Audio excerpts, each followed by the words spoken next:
King will be gracing the stage again, this time in Las Vegas, Nevada. Martin Nivera is set to perform at the M Pavillion this weekend, and he joins us tonight live from Las Vegas to tell us more about his return to live music. Martin! Oh, gosh. Oh, hi, good morning. Hello, good evening.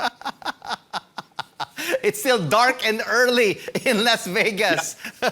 I'm writing in my notes. I have a note here that says, "Wake up, Rico Hison, when you arrive at 5 a.m.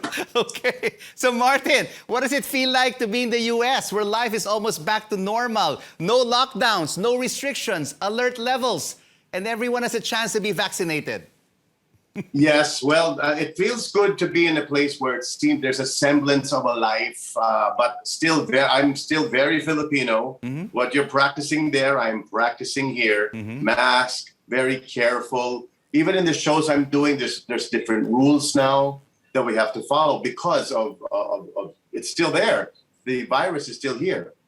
And you are performing this weekend at the M Pavillion in Las Vegas. You must be so excited. You'll be performing once again live before an audience. Yeah, I'm very excited, Rico, because not only that, but I'm hoping to open more doors and let my fellow colleagues who are dying to sing in front of a live audience to start practicing here. Come over here or go to other parts of the world where it's a little bit more vaccinated so that we can do more live performances. It's such a joy, Rico, to come out and see a live audience applauding. They're so silent. Even this is the first time in my career I can say that the artist and the audience are equal in their excitement to see each other. You know, because before the pandemic, Martin, many Filipino artists like yourself performed before big crowds in North America, in the US and Canada. From your standpoint, are Filipino Americans ready to welcome Filipino artists back to the stage? Should more Filipino artists here start performing again there? Oh, they should start performing here only because we're not performing it back home.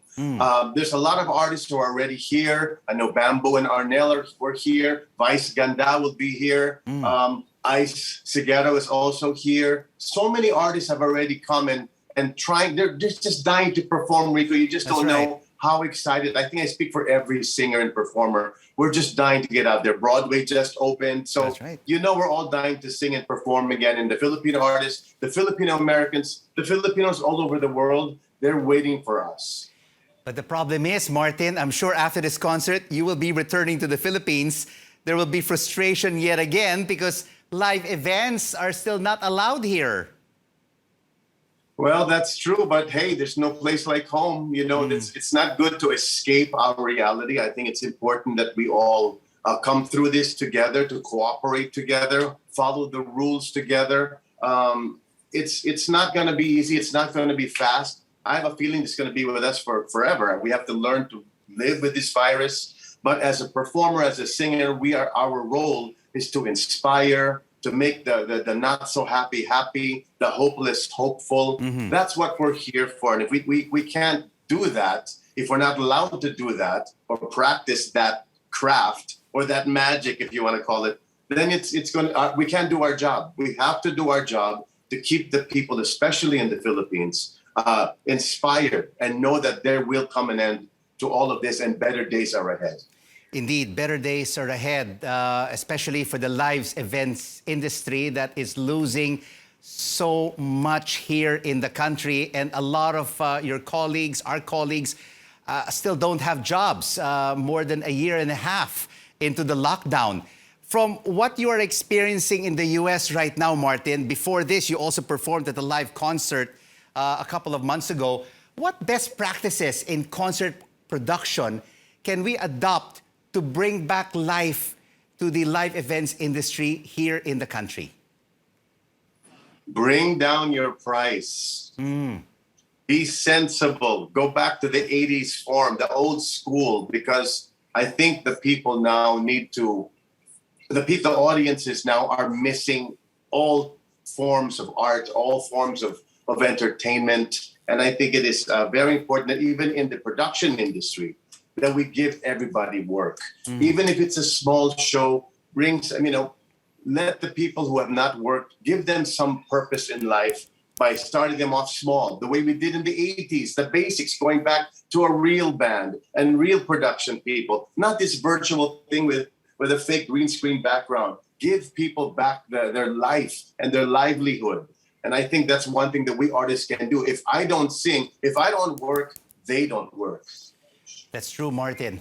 We all have to pivot. We all have to adjust to the limitations that we currently face here in the Philippines. And of course, a few months ago, before you flew over to the States, you had a digital concert with Lani Misalucha. And that is currently the limitations that we have to work right now. And it could also be in a step in the right direction towards normalcy. Even though there's no audience, there's a band and there are people on stage.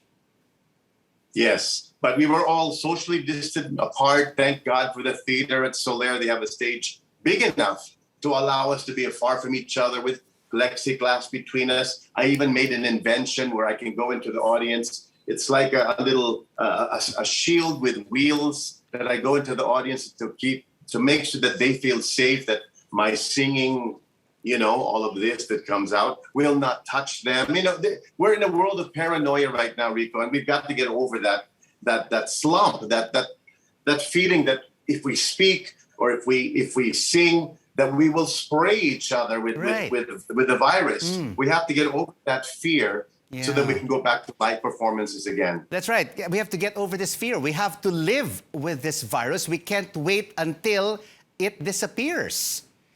That's right. That's right. When do you think will the live events industry be back on its feet here in the country, Martin? I mean, speaking to your colleagues in the industry.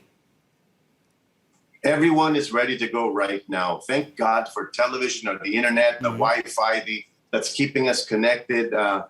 I know I speak for all my fellow colleagues. We're just dying to perform. We're dying to talk to you. We're dying to hold you. We're dying to squeeze you and embrace you again the way we used to. I think entertainers will become friendlier. I think entertainers have become more humble. I think entertainers have become more eager, as opposed to, oh my God, there's too many people, or oh my God, I have to go to work today. It's not going to be like that anymore. We all have to embrace this virus, embrace life as we know it today. Yesterday has passed. We have to know what life is going to be like tomorrow by living today. And I think, to answer your question, when will this be? I think it's already started in other countries. And I think it's going to, when it starts again in the Philippines, you will see an enormous bright light, because all of us, all the spotlights will be on again, the sound systems will be loud again, and the singers and actors and dancers will all, the directors, production people will all have work again. And Martin, as a final question, I know it's dark and early in Las Vegas, and you still have to vocalize. Your songs are timeless. Can you serenade our viewers with a few lines from a song you'll be performing this Saturday in Vegas? Well, a song that I'm going to do this Saturday? Yes. Oh, wow. I sing and I see miracles. I sing and I'm exactly who I am. I sing in every time and place that I cannot control. I sing, let the music heal your soul. Bravo, the Concert King. Martin Nivera, thank you so much for joining us on The Final Word. He will be having a concert this weekend at the M Pavillion in Las Vegas.